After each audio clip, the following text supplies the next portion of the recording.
A lâmina de Pete Cutter atinge algo em a escuridão de um pântano no norte da Alemanha. Não, madeira não pedra, algo que dê de forma diferente. Ele para, olha para baixo.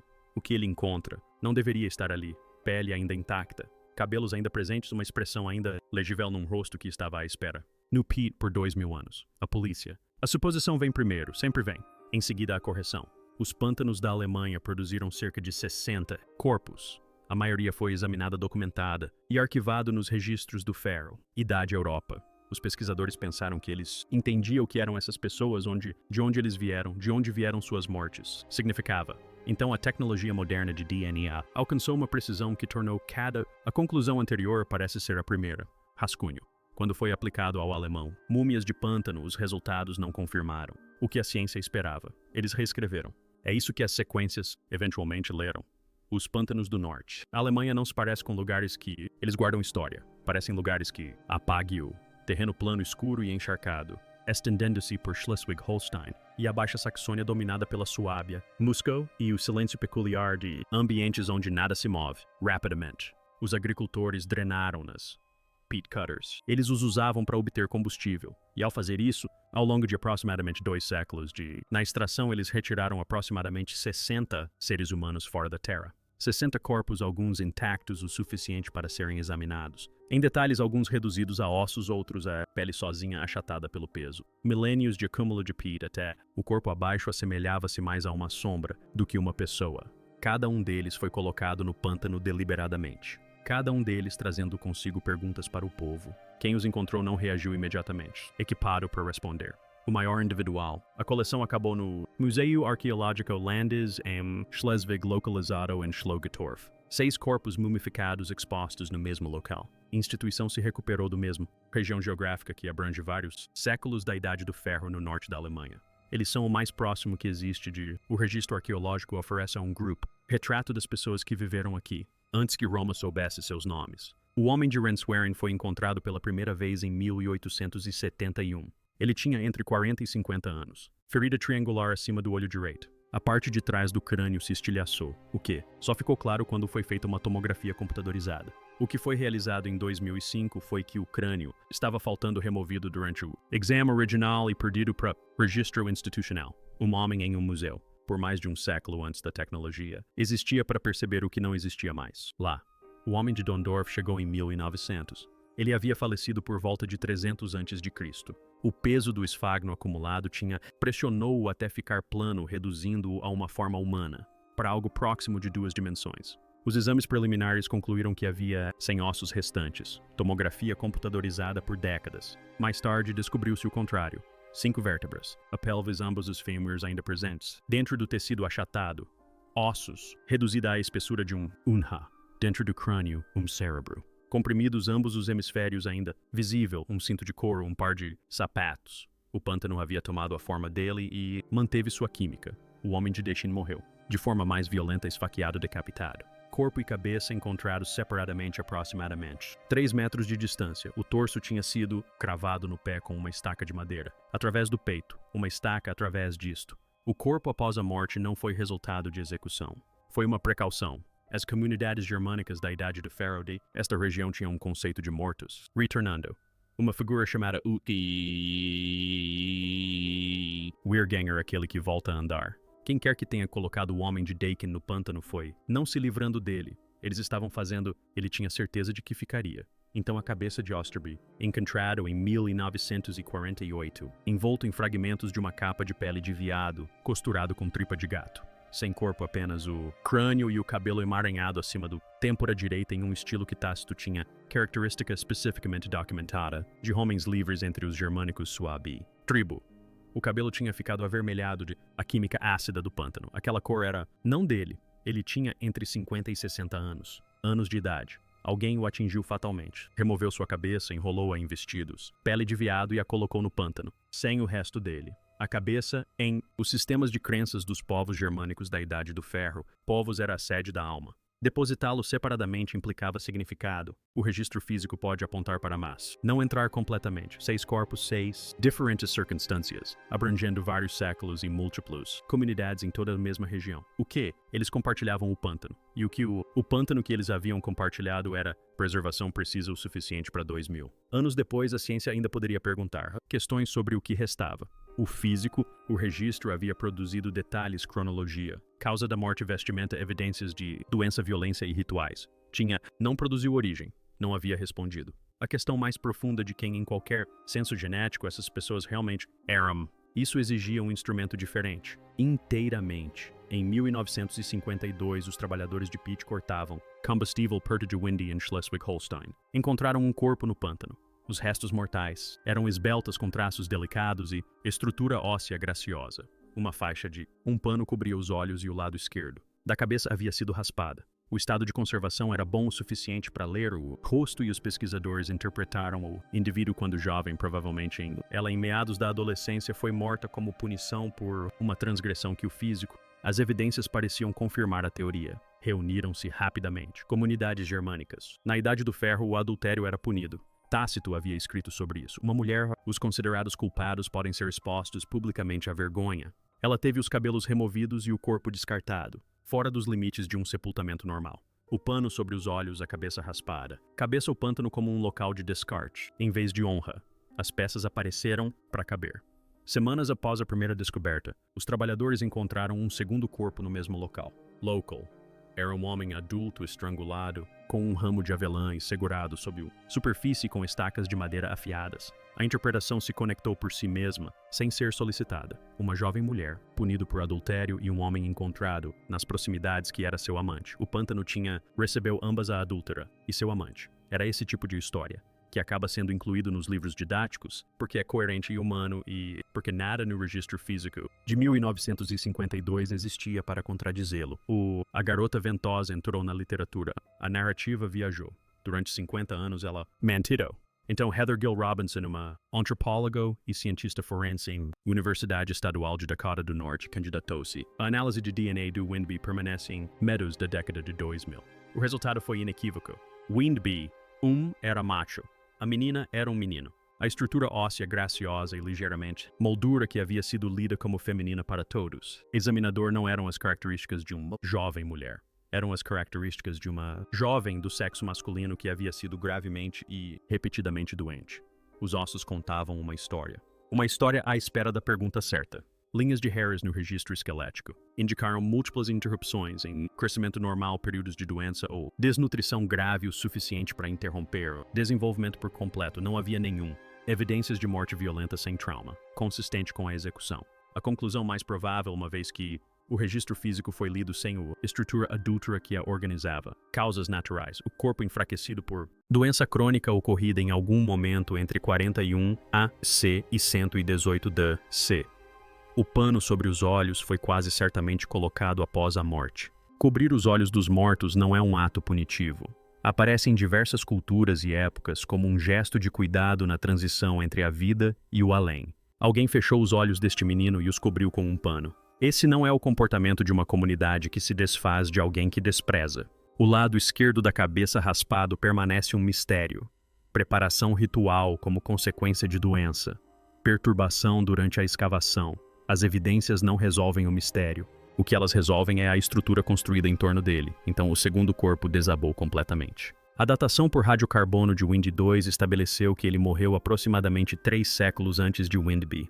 Os dois nunca compartilharam uma paisagem, muito menos um relacionamento, depositados no mesmo pântano ao longo de um período de tempo superior a toda a era imperial romana.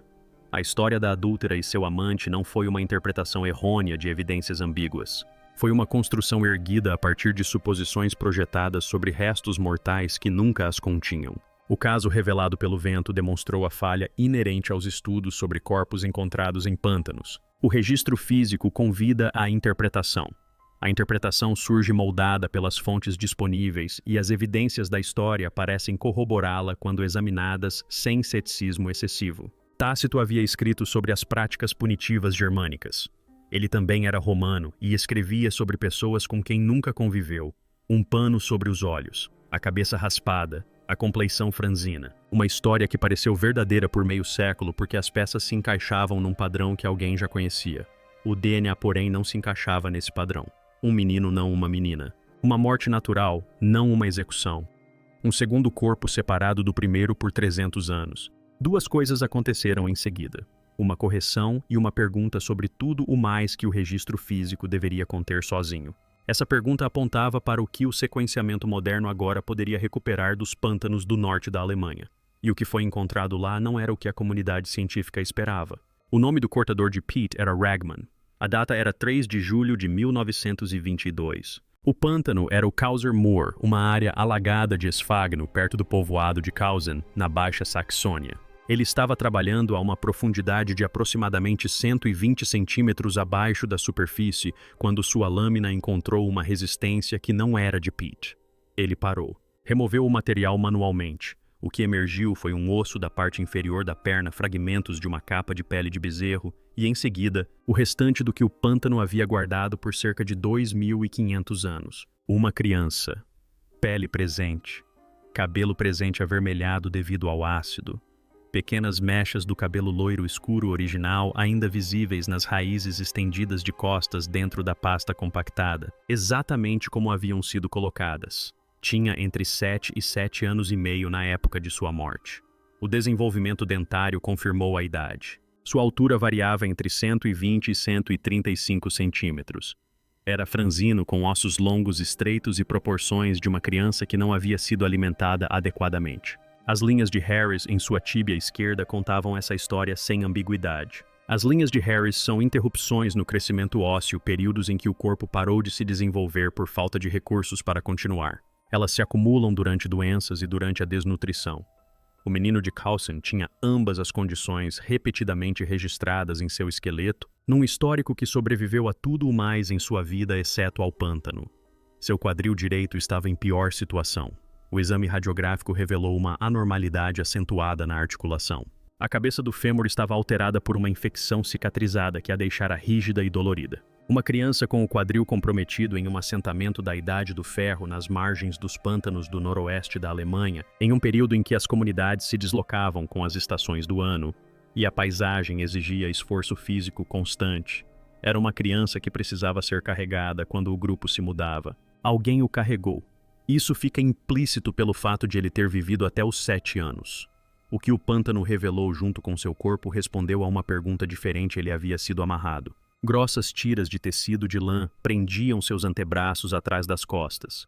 Outras tiras envolviam seu pescoço e passavam entre as pernas antes de serem amarradas novamente na garganta.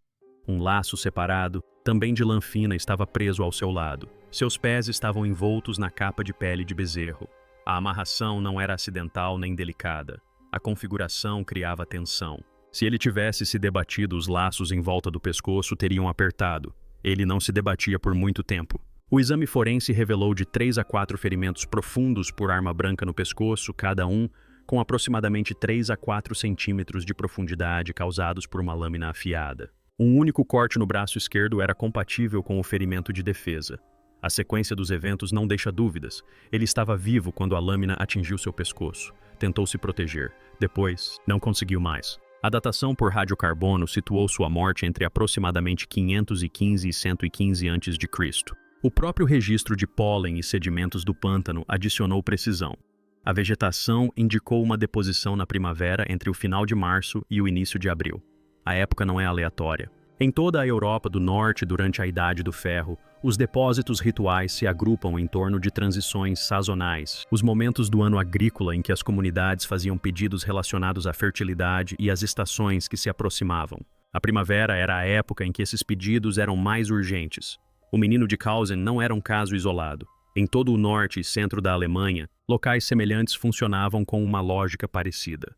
Os pântanos recebiam armas, animais, objetos de valor e pessoas de acordo com regras mantidas ao longo de gerações. A oferenda era preparada. A estação do ano importava. O método era deliberado. Não se tratava de um mero descarte. Era um sistema com categorias, regras e uma compreensão específica do que a água exigia. O menino de Kausen, amarrado na primavera, esfaqueado com precisão, colocado num pântano conectado a uma paisagem de locais semelhantes, não era um ato de violência aleatória disfarçado num pântano. Ele foi uma oferenda deliberada dentro de um sistema de crenças organizado e sofisticado o suficiente para especificar a estação, o método e o preparo do que seria oferecido. Se ele compreendia o que estava acontecendo, a ciência não pode determinar. Ele tinha 7 anos, era deficiente e havia sobrevivido a mais dificuldades físicas do que a maioria das crianças de sua época. Alguém o carregou durante tudo isso. Então, alguém amarrou seus braços atrás das costas e cravou uma lâmina em seu pescoço 4 vezes. Ambas as coisas foram feitas por pessoas que sabiam exatamente o que estavam fazendo. É isso que torna impossível desviar o olhar do menino de Carlsen e impossível explicá-lo completamente. A mesma química que preserva um rosto não preserva nada mais com a mesma eficácia. O ácido esfágico composto que suprime a atividade bacteriana e reduz a decomposição biológica a quase zero não distingue entre o tecido que protege e o material genético nele contido. Ele age sobre ambos. No tecido mole atua a favor da preservação. No DNA age contra. Esse é o principal problema da genética dos corpos encontrados em pântanos. O ambiente que torna essas descobertas possíveis é o mesmo que as torna geneticamente difíceis. A acidez degrada as ligações entre as bases nucleotídicas. O alagamento introduz atividade microbiana que fragmenta as sequências ao longo do tempo. O calor acelera ambos os processos. O norte da Alemanha não é o permafrost siberiano, onde DNA antigo foi recuperado em quantidades que ainda surpreendem os pesquisadores. Trata-se de um ambiente temperado, sazonalmente quente e permanentemente úmido que dificultou a preservação genética durante todos os 2 milênios em que esses corpos permaneceram ali. O resultado é um DNA que chega quando chega, em fragmentos sequências curtas danificadas e quimicamente alteradas que exigem condições laboratoriais precisas para serem extraídas e autenticadas. As abordagens mais antigas, que visavam regiões genéticas específicas, usando a reação em cadeia da polimerase, eram eficientes na detecção de DNA, mas não conseguiam distinguir de forma confiável entre sequências antigas e contaminação moderna. Se um pesquisador que manipulasse uma amostra introduzisse sequer um traço de seu próprio material genético, o método o detectaria e o retornaria como resultado. O resultado pareceria humano porque era humano. Simplesmente não era o ser humano estudado. Esse problema de contaminação assombrou a pesquisa de DNA antigo por décadas. Resultados que pareciam confiáveis na publicação revelaram-se posteriormente reflexo da genética do laboratório e não da amostra. A área aprendeu com esses erros lentamente e a um alto custo. O método que mudou o panorama da recuperação é chamado de sequenciamento shotgun. Em vez de visar regiões específicas, o método lê trechos de qualquer DNA presente em uma amostra e compara o que encontra com bancos de dados de referência para identificar sequências de origem humana. O DNA antigo carrega uma assinatura de dano característica que o DNA moderno não possui. Quando uma sequência se degrada ao longo dos séculos, as bases de citosina nas extremidades dos fragmentos se convertem em timina em um processo chamado daminação. O padrão produzido por esse processo é o equivalente molecular de um registro de data e hora. A contaminação moderna não carrega essa assinatura. O DNA antigo genuíno sim. O sequenciamento shotgun permite que os pesquisadores encontrem essa assinatura e a usem para separar o que é antigo do que não é. Os corpos Bog alemães apresentaram dificuldades que iam além da própria composição química do material. Os espécimes da coleção Schlotz foram tratados com produtos químicos de preservação nas décadas seguintes à sua descoberta. Soluções de formaldeído 3-glicerina foram aplicadas de boa fé para estabilizar tecidos que, de outra forma, teriam se deteriorado após serem removidos do ambiente anaeróbico em que estavam contidos. Esses produtos químicos fazem ligações cruzadas em proteínas e fragmentam ácidos nucleicos. Eles não destroem todas as sequências, mas reduzem o que resta. Extrair material genético utilizável exigiu contornar tanto a química de preservação quanto a química dos pântanos. As fontes mais produtivas de DNA antigo não eram os tecidos moles que os pântanos haviam preservado tão visivelmente. Eram os dentes e as regiões mais densas do osso cortical, particularmente o osso petroso na base do crânio. O mineral ósseo atua como uma barreira parcial contra o ácido e a umidade que degradam as sequências em materiais mais macios. Onde a arquitetura celular do osso denso se manteve em nível microscópico, havia algo com que trabalhar. Onde não se manteve, não havia nada. O processo de recuperação ocorreu em etapas. Amostras foram coletadas sob condições controladas. Bibliotecas de fragmentos genéticos foram construídas a partir do material extraído. Essas bibliotecas foram enriquecidas com sequências humanas e sequenciadas com profundidade suficiente para gerar dados que pudessem ser analisados com segurança. Qualquer indivíduo cujos resultados apresentassem contaminação acima de aproximadamente 5% era excluído. O que restou foi um conjunto de dados de sequências humanas antigas genuínas, autenticadas por seus padrões de danos e sua origem em tecidos onde o DNA moderno não tinha via de entrada. O conteúdo dessas sequências ia muito além da confirmação da identidade de indivíduos já conhecidos por meio de exame físico.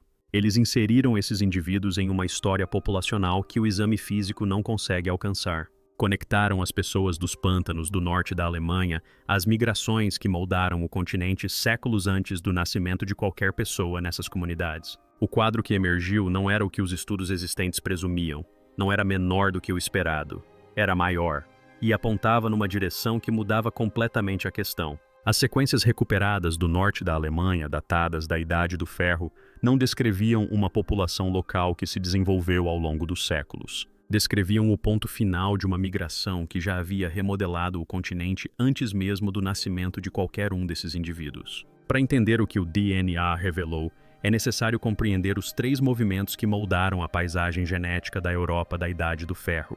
O primeiro foi o dos caçadores-coletores originais, povos mesolíticos que habitavam o continente desde o recuo do gelo. O segundo foi o dos agricultores neolíticos que se expandiram a partir da Anatólia a partir de cerca de 8.000 anos atrás, disseminando a agricultura para oeste e norte e se misturando com os caçadores-coletores que encontraram.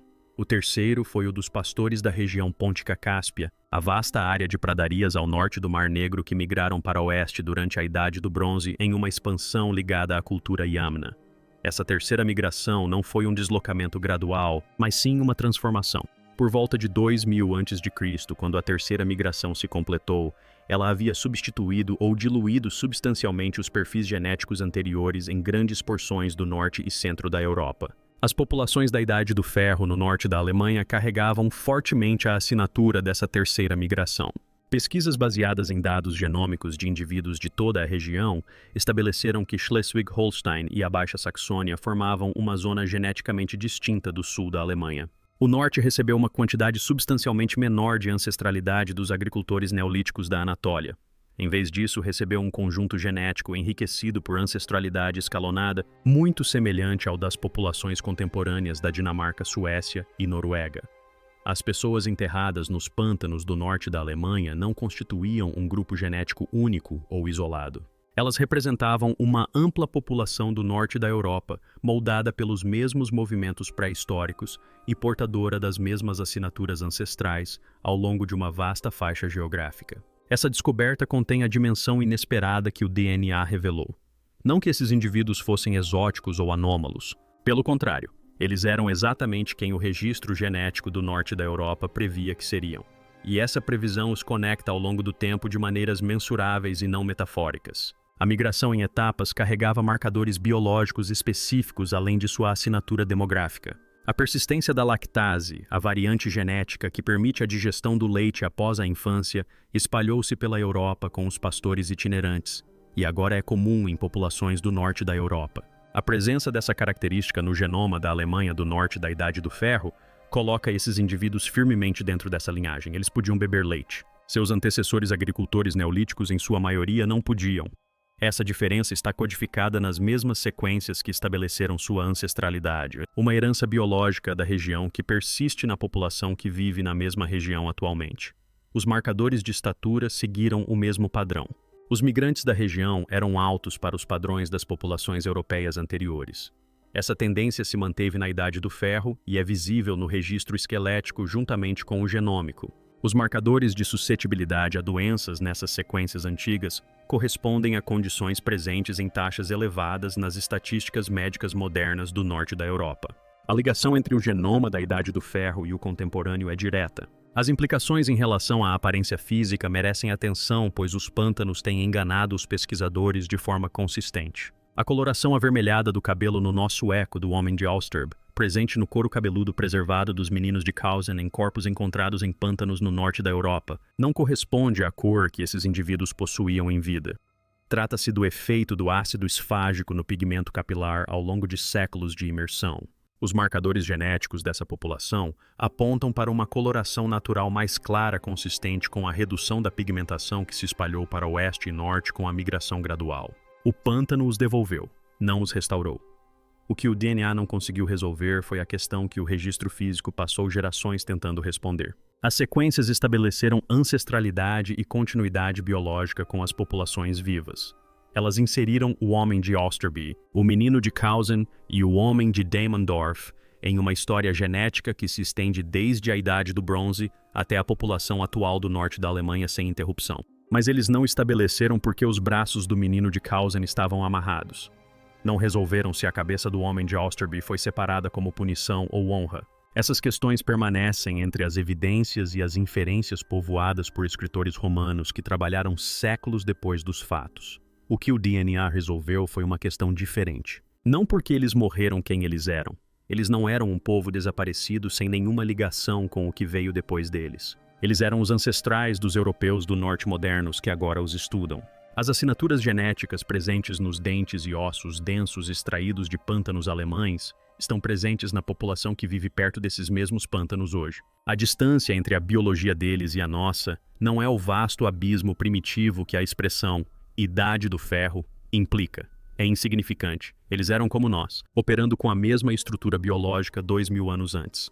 Os pântanos não foram escolhidos por acaso. Essa é a única conclusão que o registro arqueológico apoia sem reservas em todos os sítios em todos os séculos, em todas as comunidades que retornaram a essas margens alagadiças do mundo vivo para deixar algo para trás. A água era o ponto central, não o espaço disponível mais próximo, nem um local conveniente para descarte. A água, especificamente a fronteira que representava, o limiar que marcava entre o mundo que podia ser atravessado a pé e tudo o que se entendia existir do outro lado. Tácito registrou duas categorias distintas de deposição em pântanos entre os povos germânicos. A primeira era punitiva. Aqueles que transgrediam regras sociais específicas eram empurrados para o pântano sob cercas de vime e mantidos lá. O segundo era um ritual em um registro diferente. A deusa Neros, cujo culto Tácito descreveu como difundido entre as tribos germânicas do norte, era servida por escravos que lavavam sua imagem de culto em um lago e depois se afogavam para preservar o segredo do que haviam testemunhado. Duas razões diferentes para o mesmo destino, ambas apontando para a água como o lugar onde certas categorias de morte pertenciam. O problema com Tácito é o mesmo de sempre. Ele escreveu por volta de 98 d.C., baseando-se em relatos de comerciantes e soldados romanos que haviam transitado pelo território germânico e retornado com observações moldadas por tudo o que trouxeram consigo. Ele não estava descrevendo essas comunidades de dentro.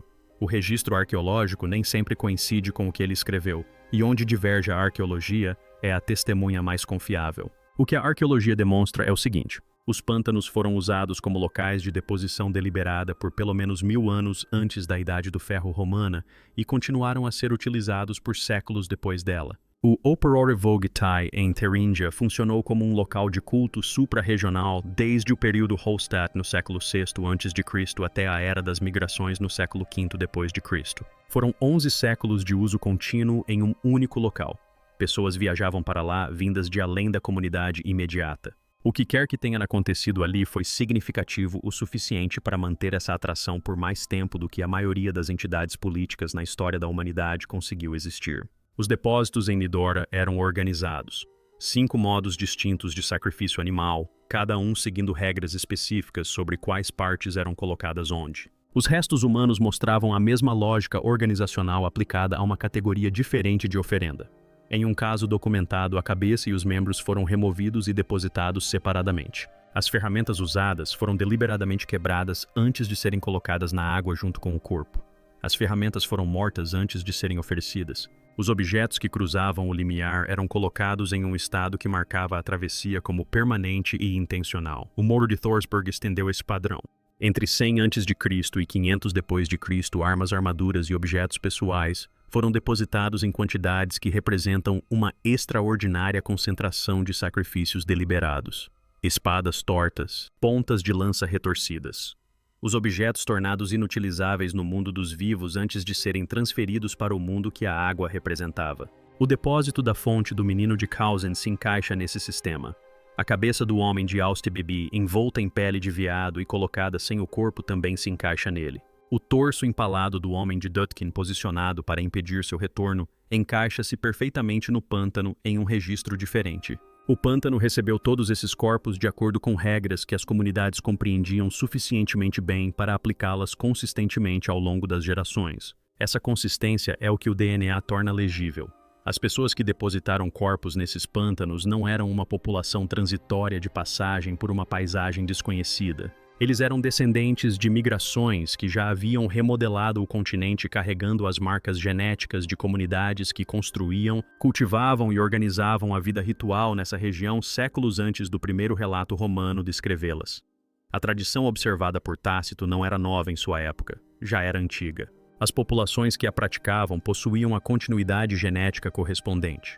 Tornou-se um ponto fixo na estrutura de crenças. Um lugar que persistiu através de gerações e mudanças de liderança porque o que ele representava não mudava com essas mudanças. A água significava algo que a terra não significava.